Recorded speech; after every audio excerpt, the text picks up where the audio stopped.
Tarehe 22 mwezi wa 5 mwaka 2026, ndugu Joseph Roman Saraceni alijivua rasmi wanachama na uongozi wa chama cha NCCR Mageuzi, akajiunga na chama kingine.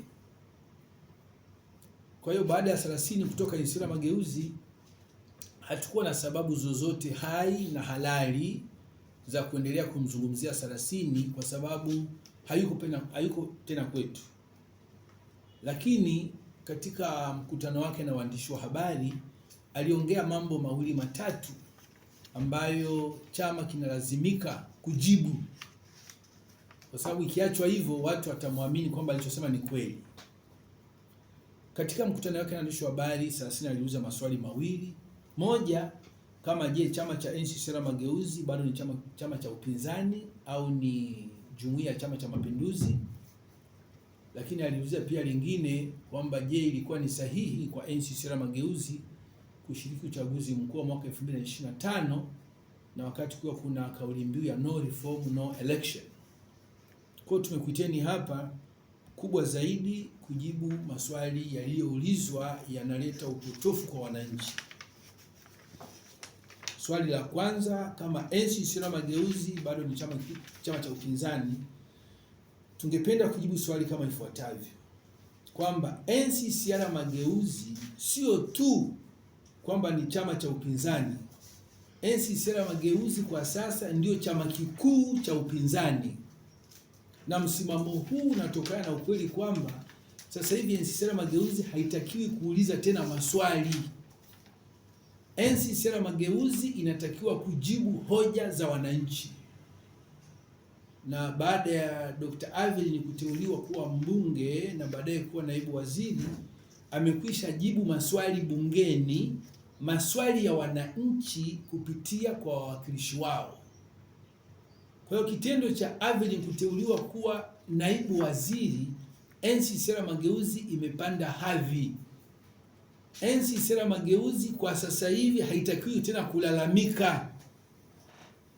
Wanaolalamika ni wale walioko nje ya serikali, lakini NCCR Mageuzi inatakiwa kutoa majibu kwa wananchi. Na siku chache zilizopita nimesikia kuna chama kimoja cha siasa kimetangaza baraza la mawaziri vivuli. Hii ni udhihirisho kwamba wizara ni vyetu nyeti sana kwenye vyama vya siasa, lakini ni wizara vivuli. NCCR Mageuzi hatuna wizara kivuli, sisi tuna OG, wizara original. Kwa hiyo maana nasema NCCR inawaalika Watanzania na watu wenye matatizo wanaotaka yatatuliwe, yatafutiwe majawabu, yapate matokeo, wanatakiwa kuleta maswali na malalamiko yao NCCR Mageuzi, kwa sababu ni chama ambacho sasa kinatakiwa kwenda kutoa majibu badala ya kulalamika. Na swali la pili aliuliza Saraceni kwamba ilikuwa ni sahihi kwa chama cha NCCR Mageuzi kushiriki kwenye uchaguzi mkuu wa mwaka 2025 na hali kulikuwa kuna kauli mbiu ya no reform no election. Sasa kauli mbiu ya no reform no election haikuwa kauli ya chama chetu, ilikuwa ni misimamo ya vyama vingine na hatukushirikishwa. Kwa hiyo tusingeweza kuunga mkono kitu ambacho hatujui chanzo chake wala mwisho wake. Lakini swala la chama kushiriki kwenye vikao, kushiriki kwenye uchaguzi huwa ni maamuzi ya vikao.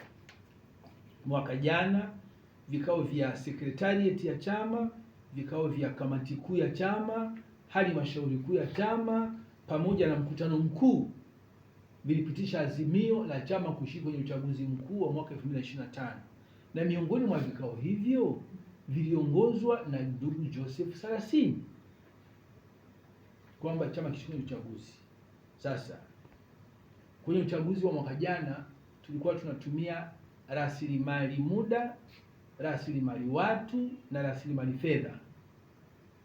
NCCR Mageuzi tunawapongeza viongozi wetu na wanachama wetu ambao walitumia rasilimali fedha vizuri, waliotumia rasilimali hizo kulingana na mahitaji ya uchaguzi.